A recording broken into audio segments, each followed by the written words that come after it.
राष्ट्रीय गणित दिवस प्रतिवर्ष 22 दिसंबर को महान गणितज्ञ श्रीनिवास रामानुजन जी की जयंती के अवसर पर मनाया जाता है। गणित में जो उनका योगदान रहा है वो किसी से छिपा नहीं है। उन्होंने गणित के क्षेत्र में जितने सारे थ्योरम्स, जितने सारे फॉर्मूलों को सिद्ध किया, हम समझते हैं कि उनसे बढ़कर गणितज्ञ कोई नहीं हुआ। वे गणितज्ञों के भी गणितज्ञ कहे जाते हैं।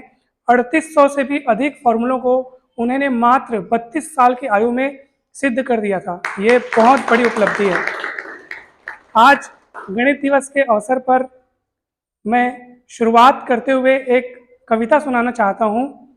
ये स्वरचित कविता है जो आज सुबह ही मैंने लिखी है।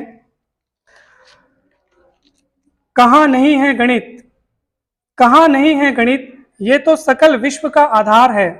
कहाँ नहीं है गणित, ये तो सकल विश्व का आधार है। गणित की सुंदरता से ही सुंदर दिखता ये संसार है। गणित की सुंदरता से ही सुंदर दिखता ये संसार है। गणित के दम पर टिका पूरी दुनिया का कारोबार है। गणित के दम पर ही टिका पूरी दुनिया का कारोबार है।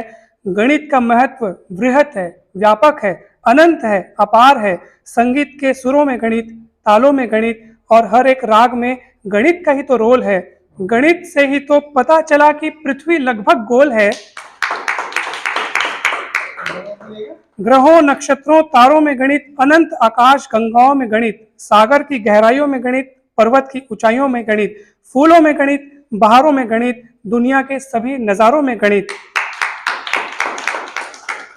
भूगोल शास्त्र, खगोल शास्त्र, ज्योतिष शास्त्र, भौतिक शास्त्र, रसायन शास्त्र, वनस्पति शास्त्र और प्राणी शास्त्र, सब में गणित ही तो समाया है। ब्रह्मांड ने यह अनोखा रूप गणित से ही तो पाया है। बैंकिंग में गणित, प्रबंधन में गणित, व्यापार वाणिज्य में गणित का ही तो खेल है। गणित की ऐसी महिमा है कि सबसे इसका मेल है।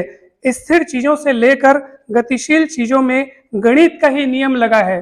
स्थिर चीजों से लेकर गतिशील चीजों में गणित का ही नियम लगा है। जिसको गणित पसंद आ गया उसके लिए यही सबसे बड़ा मजा है। जिसको गणित पसंद आ गया उसके लिए यही सबसे बड़ा मजा है। सूरज, धरती, चांद और सभी आकाशीय पिंडों की गतियां गणित से ही संतुलित हैं। सूरज, धरती, चांद और सभी आकाशीय पिंडों की गतियां गणित से ही संतुलित हैं। ब्रह्मांड में अनसुलझे रहस्यों में भी छिपा गणित ही गणित है। ब्रह्मांड के अनसुलझे रहस्यों में भी छिपा गणित ही गणित है। अब प्रश्न ये है कि कौन है सबसे बड़ा गणितज्ञ। अब प्रश्न ये है कि कौन है सबसे बड़ा गणितज्ञ। जिसने पूरे ब्रह्मांड को बनाया है वही है सबसे बड़ा गणितज्ञ। क्योंकि बिना गणित के ये जगत इतना संतुलित कभी नहीं बन सकता। क्योंकि बिना गणित के ये जगत इतना संतुलित कभी नहीं बन सकता। इसलिए विधाता के अलावा ये काम कोई और कर ही नहीं सकता। इसलिए विधाता के अलावा ये काम कोई और कर ही नहीं सकता। आप सभी को बहुत बहुत धन्यवाद।